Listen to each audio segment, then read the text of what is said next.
ప్రియమిత్రులు నమస్తే అండి. ఎలా ఉన్నారు? అందరూ బాగుండాలి, అందులో మనం ఉండాలని కోరుకుందండి. మాతృభాష మాతృభాష అమ్మ లాంటిదండి. మనం పుట్టిన తర్వాత మాటలు వచ్చేటప్పుడు మొదటిసారిగా ఎవరైనా కానీ మాతృభాషలో పిలిచేది అమ్మ అని. ఏ భాషలోనే కానివ్వండి, తెలుగులో కానివ్వండి, ఇంకోటి కానివ్వండి, పిలిచేది అమ్మ అనే కదా. అలాగే శరీరానికి కానీ మనసుకు కానీ గాయం తగిలినప్పుడు మొట్టమొదట మన నోటమ్మటి వచ్చేది మాట అమ్మా అని, అంతే కదా. ఎప్పుడైనా కానీ మీరు చూడండి, అబ్జర్వ్ చేయండి. మొట్టమొదట నాన్నగానో లేకపోతే ఇంకో బాబాయనో పిన్నానో లేకపోతే ఇంకోటి రాదు, అమ్మ అనే వస్తుంది.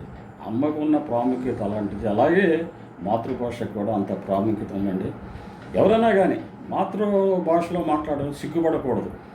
అలా మాట్లాడేవాళ్ళని వేరే వాళ్ళు కించపరచకూడదు. ఇంగ్లీష్లో రావట్లేదు, ఇంగ్లీష్లో ఇంగ్లీషు మాట్లాడకపోవడానికి అనేక కారణాలు ఉండొచ్చు. వాళ్ళకి ఇంగ్లీష్ వచ్చి ఉండొచ్చు, కానీ ధారాళంగా మాట్లాడకపోవచ్చు, లేకపోతే అవసరం రాకపోవచ్చు. అవసరమైన మాట్లాడతారు, అందుకని వాళ్ళని కించపరచకూడదు. అయితే మాతృభాషతో పాటు ప్రపంచవ్యాప్తంగా మాట్లాడే ఇంగ్లీషులు మాత్రం ఇంగ్లీషు, అలాగే దేశంలో ఎక్కువ రాష్ట్రాల్లో మాట్లాడే హిందీ లాంటి భాషలో నేర్చుకుని ఉండడం మంచిదండి.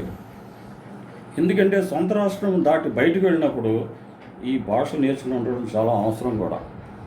అయితే కొంతమంది మన ఇద్దరు తెలుగు వాళ్ళు మాట్లాడుకుంటున్నప్పుడు కొంతమంది ఏం చేస్తారంటే తెలుగు అవాయిడ్ చేసి ఇంగ్లీష్లో మాట్లాడి ట్రై చేస్తారు, వచ్చినా రాకపోయినా. అంటే నేర్చుకోవడానికి ప్రయత్నించవచ్చు, కానీ మామూలు పిచ్చాపాటి మాట్లాడుకోవడానికి తెలుగులో మాట్లాడుకుంటే అంత ఆనందంగా ఉంటుందండి. మనసుకి హాయిగా ఉంటుంది అన్నమాట మన భాషలో మనం మాట్లాడుకుంటే. అయితే కొన్ని పదాలు తెలుగులో దొరకకపోవచ్చు. అది దొరకనప్పుడు ఇతరులకి అర్థం అవడం కోసం ఇంగ్లీష్ పదాలు వాడచ్చు, తప్పులేదు.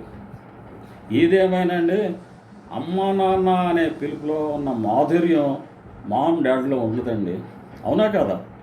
మరి ఈ విషయాలు మీకు నచ్చితే నా ఈ వీడియో లైక్ చేసి షేర్ చేసి నా కొత్త ఛానల్ రాణా టాక్స్ అనే ఛానల్కి దయచేసి సబ్స్క్రైబ్ చేయండి. ఇంతకుముందు రాణా సర్వీస్ బ్లాగ్స్ ఉంది, అది సేవా కార్యక్రమాల కోసమే ఉపయోగిస్తున్నామండి. ఇప్పుడు ఇలాంటి మనసులో భావాలు, చుట్టుపక్కల జరిగే విషయాలు ఇవన్నీ మీతో షేర్ చేసుకోవాలండి. Day to day affairs, family affairs, రోజు జరిగే వార్తలు, ఇలాంటివి ఏదైనా మీకు తెలియదని కాదండి, తెలిసినా కూడా సరదాగా మీతో షేర్ చేసుకుంటే ఆనందం వేరు కదా. కాబట్టి దయచేసి సబ్స్క్రైబ్ చేయండి. అలాగే ప్రజలకు ఉపయోగపడే మరో మంచి వీడియోతో మళ్ళీ మీ ముందుకు వస్తాను. అప్పటి వరకు సెలవు. నమస్తే అండి.